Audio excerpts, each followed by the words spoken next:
Hi everyone, Erin here from the Central Library, and it's time to continue our reading of Alice in Wonderland by Lewis Carroll. When we last left off, Alice had just arrived at the home of the March Hare. So if everyone is ready and sitting comfortably, let's read on. Chapter 7, A Mad Tea Party. There was a table set out under a tree in front of the house, and the March Hare and the Hatter were having tea at it. A dormouse was sitting between them, fast asleep, and the other two were using it as a cushion, resting their elbows on it and talking over its head. Very uncomfortable for the dormouse, thought Alice, only as it's asleep, I suppose it doesn't mind. The table was a large one, but the three were all crowded together at one corner of it. No room, no room, they cried when they saw Alice coming. There's plenty of room, said Alice indignantly, and she sat down in a large armchair at one end of the table. Have some wine? The March Hare said in an encouraging tone. Alice looked all around the table, but there was nothing on it but tea. I don't see any wine, she remarked. There isn't any, said the March Hare. Then it wasn't very civil of you to offer it, said Alice angrily. It wasn't very civil of you to sit down without being invited, said the March Hare. I didn't know it was your table, said Alice. It's late for a great many more than 3. Your hair wants cutting, said the Hatter. He had been looking at Alice for some time with great curiosity, and this was his first speech. You should learn not to make personal remarks, Alice said with some severity. It's very rude. The Hatter opened his eyes very wide on hearing this, but all he said was, Why is a raven like a writing desk? Come, we shall have some fun now, thought Alice. I'm glad they've begun asking riddles. I believe I can guess that, she added aloud. Do you mean that you think you can find out the answer to it? Said the March Hare. Exactly so, said Alice. Then you should say what you mean, the March Hare went on. I do, Alice hastily replied. At least I mean what I say, and that's the same thing, you know. Not the same thing a bit, said the Hatter. Why, you might just as well say that I see what I eat is the same thing as I eat what I see. You might just as well say, added the March Hare, that I like what I get is the same thing as I get what I like. You might just as well say, added the Dormouse, who seemed to be talking in his sleep, that I breathe when I sleep is the same thing as I sleep when I breathe. It is the same thing with you, said the Hatter, and here the conversation dropped, and the party sat silent for a minute, while Alice thought over all she could remember about ravens and writing desks, which wasn't much. The Hatter was the first to break the silence. What day of the month is it? He said, turning to Alice. He had taken his watch out of his pocket and was looking at it uneasily, shaking it every now and then and holding it to his ear. Alice considered a little and said, The 4th. 2 days wrong, sighed the Hatter. I told you butter wouldn't suit the works, he added, looking angrily at the March Hare. It was the best butter, the March Hare meekly replied. Yes, but some crumbs must have got in as well, the Hatter grumbled. You shouldn't have put it in with the bread knife. The March Hare took the watch and looked at it gloomily. Then he dipped it into his cup of tea and looked at it again. But he could think of nothing better to say than his first remark. It was the best butter, you know. Alice had been looking over his shoulder with some curiosity. What a funny watch, she remarked. It tells the day of the month and doesn't tell you what o'clock it is. Why should it? Muttered the Hatter. Does your watch tell you what year it is? Of course not, Alice replied very readily, but that's because it stays the same year for such a long time together. Which is just the case with mine, said the Hatter. Alice felt dreadfully puzzled. The Hatter's remark seemed to her to have no sort of meaning in it, and yet it was certainly English. I don't quite understand you, she said, as politely as she could. The Dormouse is asleep again, said the Hatter, and he poured a little hot tea onto its nose.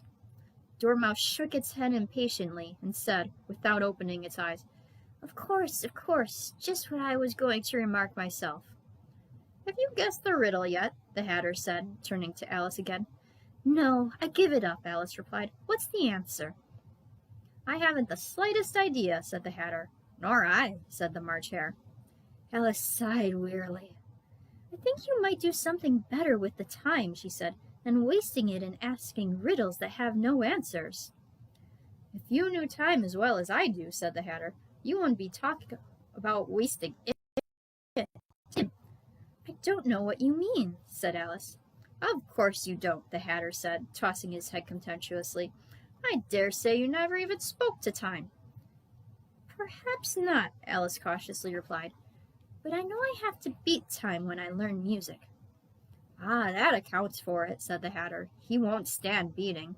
Now, if you only kept on good terms with him, he'd do almost anything you liked with the clock. For instance, suppose it were 9 o'clock in the morning, just time to begin lessons. You'd only have to whisper a hint to time, and round goes the clock in a twinkling. 1:30, time for dinner. I only wish it was, the March Hare said to itself in a whisper. That would be grand, certainly, said Alice thoughtfully. But then I shouldn't be hungry for it, you know. Not at first, perhaps, said the Hatter, but you could keep it to 1:30 as long as you liked. Is that the way you manage? Alice asked. The Hatter shook his head mournfully. Not I, he replied. We quarreled last March, just before he went mad, you know, pointing it with his teaspoon at the March Hare. It was at the great concert given by the Queen of Hearts, and I had to sing, Twinkle, twinkle, little bat, how I wonder what you're at. You know the song, perhaps? I have heard something like it, said Alice. It goes on, you know, the Hatter continued, in this way. Up above the world you fly, like a tea tray in the sky. Twinkle, twinkle. Here the Dormouse shook itself and began singing in its sleep, Twinkle, twinkle, twinkle, twinkle, and went on so long that they had to pinch it to make it stop. Well, I hardly finished the first verse, said the Hatter, when the Queen bawled out, He's murdering the time! Off with his head! How dreadfully savage! Exclaimed Alice. And ever since that, the Hatter went on in a mournful tone, he won't do a thing I ask. It's always 6 o'clock now. A bright idea came into Alice's head. Is that the reason so many tea things are put out here? She asked. Yes, that's it, said the Hatter with a sigh. It's always tea time, and we've no time to wash the things between whiles. Then you keep moving round, I suppose, said Alice. Exactly so, said the Hatter, as the things get used up. But when you come to the beginning again? Alice ventured to ask. Suppose we change the subject, the March Hare interrupted, yawning. I'm getting tired of this. I vote the young lady tells us a story. I'm afraid I don't know one, said Alice, rather alarmed at the proposal. Then the Dormouse shall, they both cried. Wake up, Dormouse! And they pinched it on both sides at once. The Dormouse slowly opened his eyes. I wasn't asleep, he said in a hoarse, feeble voice. I heard every word you fellows were saying. Tell us a story, said the March Hare. Yes, please do, pleaded Alice. And be quick about it, added the Hatter, or you'll be asleep again before it's done. Once upon a time there were 3 little sisters, the Dormouse began in a great hurry, and their names were Elsie, Lacie, and Tilly, and they lived at the bottom of a well. What did they live on? Said Alice, who always took a great interest in questions of eating and drinking. They lived on treacle, said the Dormouse, after thinking a minute or two. They couldn't have done that, you know, Alice gently remarked. They'd have been ill. So they were, said the Dormouse, very ill. Alice tried a little to fancy to herself what such an extraordinary way of living would be like, but it puzzled her too much, so she went on. But why did they live at the bottom of a well? Take some more tea, the March Hare said to Alice very earnestly. I've had nothing yet, Alice replied in an offended tone, so I can't take more. You mean you can't take less, said the Hatter. It's very easy to take more than nothing. Nobody asked your opinion, said Alice. Who's making personal remarks now? The Hatter asked triumphantly. Alice did not quite know what to say to this, so she helped herself to some tea and bread and butter, and then turned to the Dormouse and repeated her question. Why did they live at the bottom of a well? The Dormouse again took a minute or two to think about it, and then said, It was a treacle well. There's no such thing, Alice was beginning very angrily, but the Hatter and the March Hare went, Shh! And the Dormouse sulkily replied, If you can't be civil, you'd better finish the story yourself. No, please go on, Alice said very humbly. I won't interrupt you again. I dare say there may be one. One indeed, said the Dormouse indignantly. However, he consented to go on. And so these three little sisters, they were learning to draw, you know. What did they draw? Said Alice, quite forgetting her promise. Treacle, said the Dormouse, without considering it all this time. I want a clean cup, interrupted the Hatter. Let's all move one place on. He moved on as he spoke, and the Dormouse followed him. The March Hare moved into the Dormouse's place, and Alice rather unwillingly took the place of the March Hare. The Hatter was the only one who got any advantage from the change, and Alice was a good deal worse off than before, as the March Hare had just upset the milk jug into his plate. Alice did not wish to offend the Dormouse again, so she began very cautiously, But I don't understand. Where did they draw the treacle from?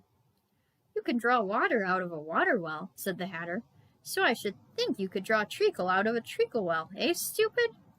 But they were in the well, Alice said to the Dormouse, not choosing to notice this last remark.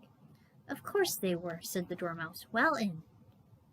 This answer so confused poor Alice that she let the Dormouse go on for some time without interrupting it. They were learning to draw, the Dormouse went on, yawning and rubbing its eyes, for it was getting very sleepy. They drew all manner of things, everything that begins with an M. Why with an M? Said Alice. Why not? Said the March Hare. Alice was silent. The Dormouse had closed its eyes by this time and was going off into a doze. But on being pinched by the Hatter, it woke up again with a little shriek and went on.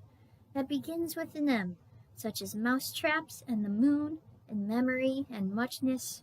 You know you say things are much of muchness. Did you ever see such a thing as a drawing of a muchness? Really, now you ask me, said Alice, very much confused. I don't think. Then you shouldn't talk, said the Hatter. This piece of rudeness was more than Alice could bear, so she got up in great disgust and walked off. The Dormouse fell asleep instantly, and neither of the others took the least notice of her going, though she looked back once or twice, half hoping that they would call after her. The last time she saw them, they were trying to put the Dormouse into the teapot. At any rate, I'll never go there again, said Alice, as she picked her way through the wood. It's the stupidest tea party I ever was at in all my life. Just as she said this, she noticed that one of the trees had a door leading right into it. That's very curious, she thought, but everything's curious today. I think I may as well go in at once, and in she went. Once more she found herself in the long hall, and close to the little glass table. Now I'll manage better this time, she said to herself, and began by taking the little golden key and unlocking the door that led into the garden. Then she set to work nibbling at the mushroom. She had kept a piece of it in her pocket, till she was about a foot high. Then she walked down the little passage, and then she found herself at last in the beautiful garden among the bright flower beds and the cool fountains. Chapter 8. The Queen's Croquet Ground.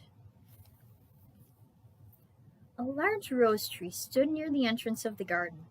The roses growing on it were white, but there were 3 gardeners at it, busily painting them red. Alice thought this a very curious thing, and she went nearer to watch them. And just as she came up to them, she heard one of them say, "Look out now, Five! Don't just go splashing paint over me like that." "I couldn't help it," said Five in a sulky tone. "Seven jogged my elbow." On which Seven looked up and said, "That's right, Five. Always lay the blame on others." "You'd better not talk," said Five. "I heard the Queen say only yesterday you deserve to be beheaded." "What for?" said the one who had spoken first. "That's none of your business, too," said Seven. "Yes, it is his business," said Five, "and I'll tell him. It was for bringing the cooked tulip roots instead of onions." Seven flung down his brush and had just begun, "Well, of all the unjust things," when his eye chanced to fall upon Alice as she stood watching them, and he checked himself immediately. The others looked round also, and all of them bowed low. "Would you tell me, please," said Alice, a little timidly, "why you are painting those roses?" Five and Seven said nothing, but looked at Two. Two began in a low voice. "Why, the fact is, you see, miss, this here ought to have been a red rose tree, and we put a white one in by mistake, and if the Queen was to find out, we should all have our heads cut off, you know. So you see, miss, we're doing our best afore she comes to—" At this moment, Five, who had been anxiously looking across the garden, called out, "The Queen! The Queen!" And the three gardeners instantly threw themselves flat upon their faces. There was a sound of many footsteps, and Alice looked round, eager to see the Queen.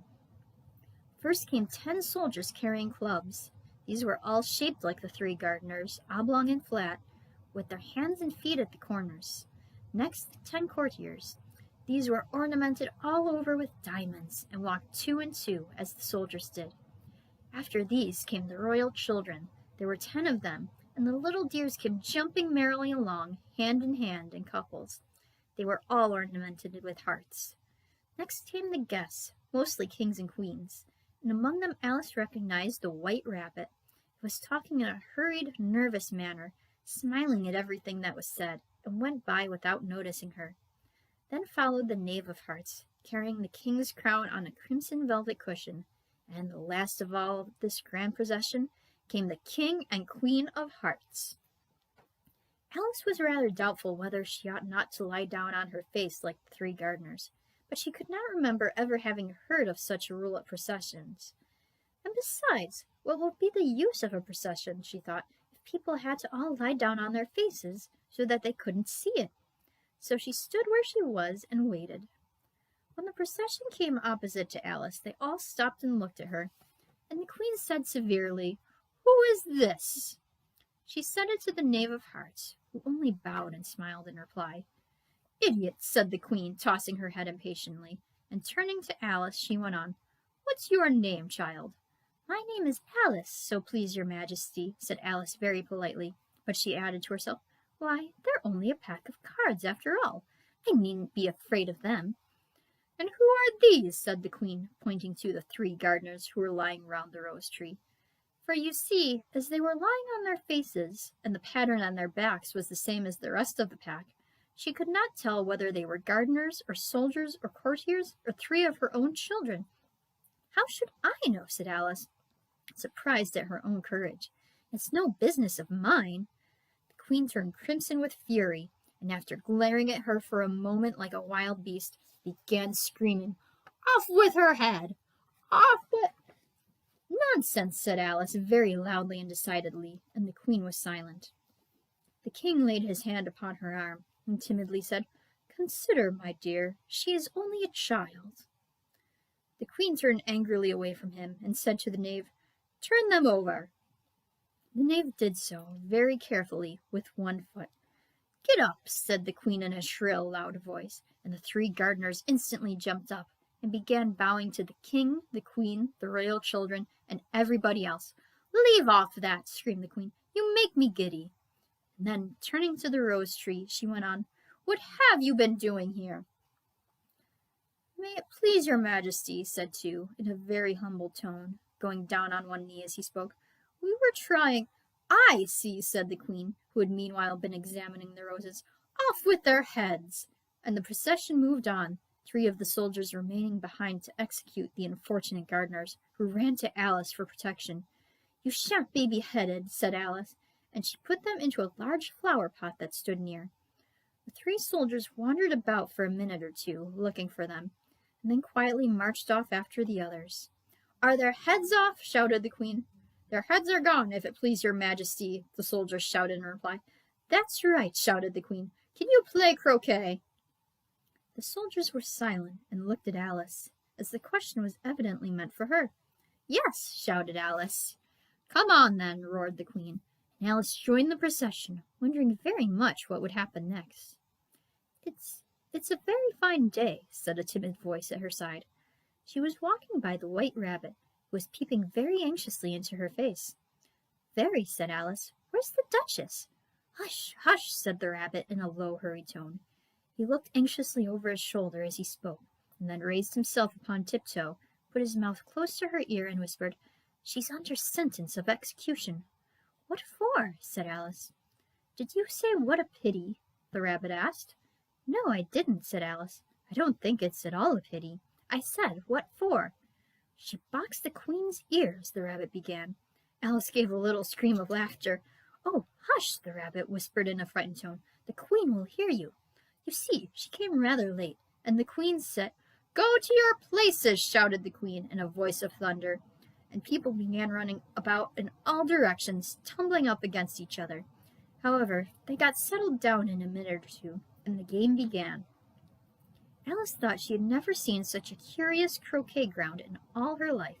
It was all ridges and furrows, the croquet balls were live hedgehogs, and the mallets live flamingos, and the soldiers had to double themselves and stand on their hands and feet to make the arches. The chief difficulty Alice found at first was in managing her flamingo. She succeeded in getting its body tucked away comfortably enough under her arm, with its legs hanging down, but generally, just as she had got its neck nicely straightened out and was going to give the hedgehog a blow with its head, it would twist itself round and look up into her face with such a puzzled expression that she could not help bursting out laughing. When she had got its head down and was going to begin again, it was very provoking to find that the hedgehog had unrolled itself and was in the act of crawling away. Besides all this, there was generally a ridge or a furrow in the way wherever she wanted to send the hedgehog to, and as the doubled-up soldiers were always getting up and walking off to other parts of the ground, Alice soon came to the conclusion that it was a very difficult game indeed. The players all played at once, without waiting for turns, quarreling all the while, and fighting for the hedgehogs. And in a very short time the queen was in a furious passion, and went stamping about and shouting, "Off with his head!" or "Off with her head!" about once in a minute. Alice began to feel very uneasy. To be sure, she had not as yet had any dispute with the queen, but she knew that it might happen any minute. And then, thought she, what would become of me? They're dreadfully fond of beheading people here. The great wonder is that there's anyone left alive. She was looking about for some way of escape, and wondering whether she could get away without being seen, when she noticed a curious appearance in the air. It puzzled her very much at first, but after watching it a minute or two, she made it out to be a grin, and she said to herself, "It's the Cheshire Cat. Now I shall have somebody to talk to." "How are you getting on?" said the cat, as soon as there was mouth enough for it to speak with. Alice waited till the eyes appeared, and then nodded. "It's no use speaking to it," she thought, "till its ears have come, or at least one of them." In another minute the whole head appeared, and then Alice put down her flamingo and began an account of the game, feeling very glad she had someone to listen to her. The cat seemed to think that there was enough of it now in sight, and no more of it appeared. "I don't think they play at all fairly," Alice began, in rather a complaining tone, "and they all quarrel so dreadfully one can't hear oneself speak. At least they don't seem to have any rules in particular. At least, if there are, nobody attends to them. And you've no idea how confusing it is, all the things being alive. For instance, there's the arch I've got to go through next, walking about at the other end of the ground, and I should have croqueted the queen's hedgehog just now, only it ran away when it saw mine coming." "How do you like the queen?" said the cat in a low voice. "Not at all," said Alice. "She's so extremely—" Just then she noticed that the queen was close behind her, listening, so she went on, "Likely to win, that it's hardly worth finishing the game." The queen smiled and passed on. "Who are you talking to?" said the king, coming up to Alice, and looking at the cat's head with great curiosity. "It's a friend of mine, a Cheshire Cat," said Alice. "Allow me to introduce it."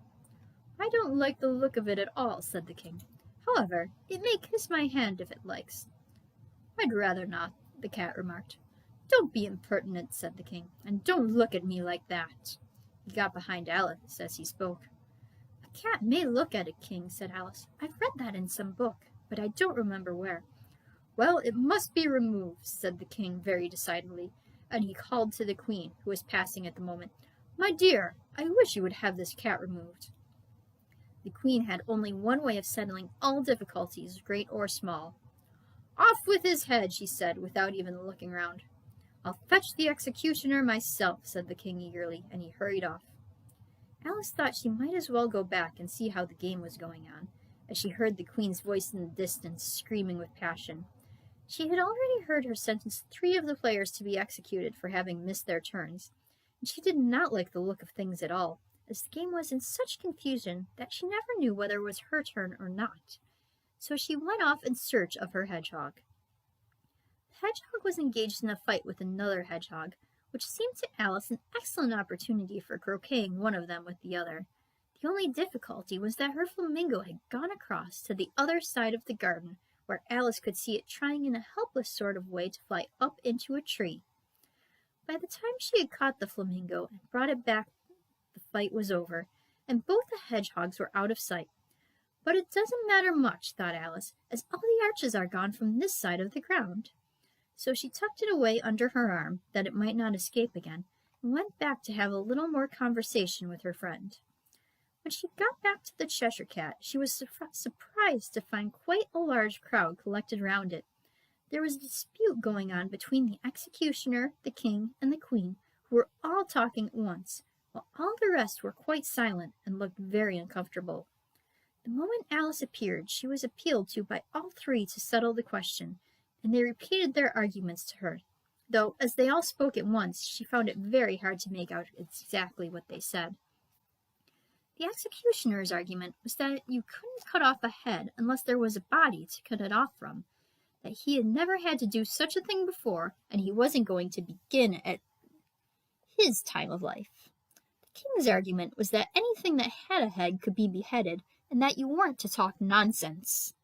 The queen's argument was that if something weren't done about it in less than no time, she'd have everybody executed all round. It was this last remark that made the whole party look so grave and anxious. Alice could think of nothing else to say but, "It belongs to the Duchess. You'd better ask her about it."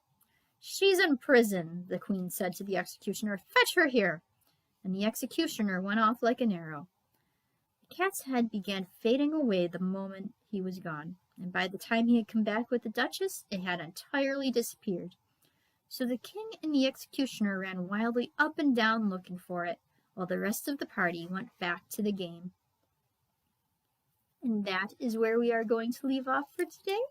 Hope you enjoyed that, everyone, and I'll see you next time.